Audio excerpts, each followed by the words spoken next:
across Texas. The issue is. I'm Rudy Koski in Austin. I'm Stephen Dial in Dallas. And I'm Greg Krugen in Houston, and this is Texas, the issue is. The big fight of the special session remains the debate over school choice right now, but the issue of banning COVID vaccine mandates, well, that's the other big choice debate at the state capitol. SB 7 would prevent a private business owner from requiring employees to get a COVID vaccine. The legislation had a hearing this past Monday, which at times was pretty intense. It was voted out of committee Thursday and could be on the House floor for debate later this week. I spoke to the bill's sponsor on the House side, Plano Republican Jeff Leach, about this other choice debate. Senate Bill 7, this bill is not about what vaccines are good or bad. This bill is about who should decide at the very core, the basic level, who should make that decision. And I believe that's a decision that is uniquely personal. And we're protecting the employees' rights in Texas to make that decision. Do you agree that this seems like a free market versus personal rights debate? Well, look, no Texan should be fired for whatever reason, whether it's religious or conscience or medical, for not getting a vaccine. And right now we have employers in the state of Texas that are firing, or as a condition for continued employment, telling their employees you have to get a vaccine. There are people who have medical conditions and say that this will put them at risk. What do you say to them?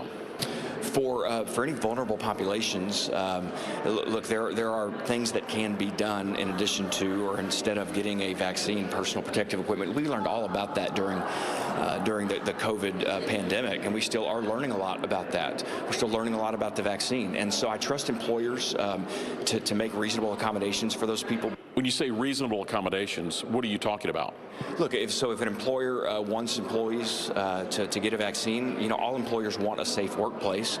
But if you've got a certain employee or a segment of employees that, let's say for reasons of conscience or for medical reason or religion, decide I don't want to be forced to get this vaccine, then that employer can work with that employee, with those employees, to make reasonable accommodations to either work from home, to work in another area of the office. As long as it's not an adverse employment action, as long as they're not retaliating or firing that employee, then those employers will still be protected. Where's the safe harbor for employers who take that decision to protect their employees and would not be subject to a Texas Workforce Commission complaint? So you have to give people a safe harbor that is ironclad and clear. Is the exception just for health care companies? Well, the healthcare companies have that specific exception, but the bill still protects the rights of employers to make reasonable accommodations in their workplaces. Complaints would go to the Workforce Commission. How do you envision those being worked out?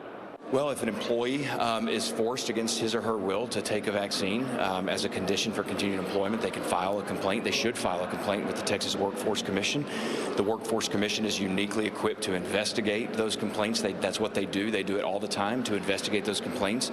And if the employer has violated this bill when it becomes Texas law, then that employer will be forced to make changes or will face a $10,000 fine from the state. I was here during the tort reform debates when Republicans were saying, don't tell businesses what to do. Now it seems like you're telling businesses what to do.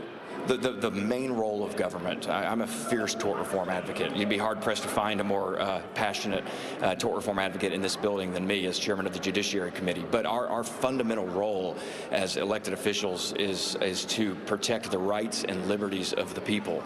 That is what we are called to do. That's what we're elected to do. That's what we take an oath to do. And when the rights and liberties of people to make their own personal health care decisions is a condition for employment, when someone said, you got to get this vaccine or you're fired, I think that's the proper role for the state government to step in and say, not here, not in Texas.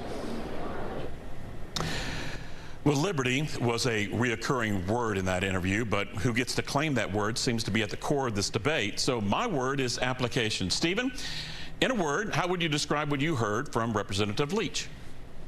My word, control. Greg, what's your word?